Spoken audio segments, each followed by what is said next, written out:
আসসালামু আলাইকুম ভিউয়ার্স। প্রথমে আমরা জানবো যে কানেক্টর শব্দটা কোথা থেকে আসলো। এটা জানার জন্য আমাকে প্রথমে জানতে হবে কি লিখেছি বলতো? কানেক্ট। কি লিখেছি? কানেক্ট। তো তোমরা কি কেউ বলতে পারো যে কানেক্ট শব্দের অর্থটা কি? যুক্ত নাকি যুক্ত করা? যুক্ত করা। কানেক্ট শব্দের অর্থ কি? যুক্ত করা। তো এটা হচ্ছে একটা ভার্ব। কানেক্ট একটা কি? কানেক্ট। এই ভার্বটার পাস্ট ফর্ম আছে না? আছে। আমরা জানি প্রতিটি ভার্বের কয়টা করে ফর্ম আছে? তিনটা। কয়টা? তিনটা। অ্যাকচুয়ালি ভার্বের ফর্ম হচ্ছে চারটা: present, present participle, past, past participle. তবে আমরা সাধারণত পড়ে থাকি কয়টা? তিনটা: প্রেজেন্ট, পাস্ট, পাস্ট পার্টিসিপল। তো যদি আমরা এইভাবে বলি তাহলে কানেক্টেড পাস্ট টেন্স কি হবে? কানেক্টেড। পাস্ট পার্টিসিপল কি হবে? Connected. Connect, connected, connected. So এটা হচ্ছে একটা ভার্ব। এবার আসো এই ভার্বের সাথে আমরা যোগ করি ওয়ার। কি যোগ করলাম? তাহলে একটা নতুন শব্দ উৎপন্ন হলো, সেটার নাম কি? কানেক্টর। সেটার নাম কি? কানেক্টর। তাহলে আমরা এখান থেকে একটা জিনিস শিখলাম, যদি আমরা ভার্বের সাথে ওআর যোগ করি, কি যোগ করি? ওআর। আমরা নিচে যদি আরেকটু লিখি, ভার্ব ওয়ান মানে হচ্ছে ভার্বের প্রেজেন্ট ফর্মের সাথে যদি আমরা যোগ করি আর অথবা ওআর, তাহলে নাউন হয়ে যায়। কি হয়ে যায়? নাউন। যেমন ধরো এই যে আমি যদি এখানে একটু লিখি, রাইট শব্দের অর্থ কি বলতো? লেখা। এখন এই রাইটের সাথে যদি আমি আর যোগ করি তাহলে কি হয়ে গেল? রাইটার। তাহলে রাইট শব্দের অর্থ হলো লেখা, আর যে লেখে তাকে কি বলা হয়? লেখক, রাইটার। তাহলে আমরা এই ভার্বের সাথে আর যোগ করলাম, তাহলে একটা নতুন শব্দ উচ্চারণ হলো কি? রাইটার। তো রাইটার হচ্ছে একটা নাউন। রাইটার একটা কি? নাউন। এবার আসো আমরা আরেকটা ওয়ার্ড লিখি, সেটা হচ্ছে প্লে। প্লে অর্থ কি বলতো? খেলা করা। তো এটা একটা ভার্ব, আমরা জানি তো সবাই নাকি? প্লে এর তিনটা রূপ আছে না? প্রত্যেকটা ভার্বের তিনটা করে রূপ আছে: প্লে, প্লেইট, প্লে।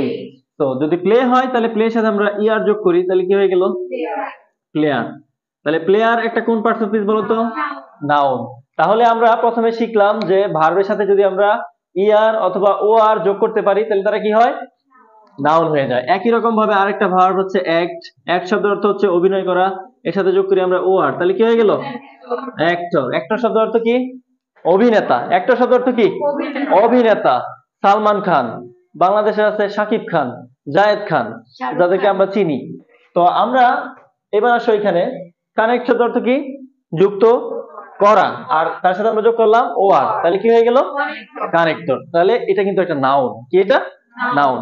এবার এই কানেক্টরের সাথে আমরা যোগ করলাম এস, কানেক্টরস। তার মানে অনেকগুলা যুক্তকারী শব্দ, তাদেরকে একসাথে কি বলা হবে? কানেক্টরস। ওকে। তো আমরা এখানে কিছু কানেক্টর লিখেছি। যারা কানেক্টর নিয়ে খুবই ভয়ে আছে যে পরীক্ষায় কিভাবে আনসার করবে, তাদের জন্য হচ্ছে এই ক্লাসটা। এখানে আমরা যে ওয়ার্ডগুলো লিখেছি কানেক্টর হিসেবে, এই ওয়ার্ডগুলা আমরা ফাইনালে আনসার করব। তো আমরা বলতে পারি যদি আমরা এই ওয়ার্ডগুলো শিখি তাহলে আমাদের 95% কানেক্টর শেষ হয়ে যাবে।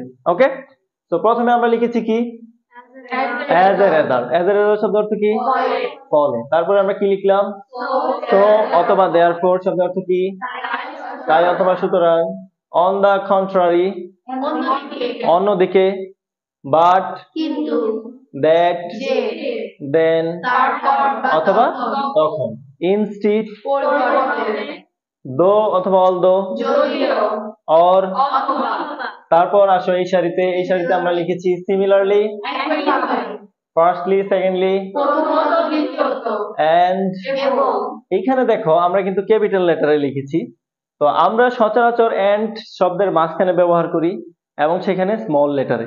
তবে আমরা চাইলে এন্ড কিন্তু বাক্যের শুরুতেও ব্যবহার করতে পারি, সেটা আমরা পরবর্তীতে দেখব।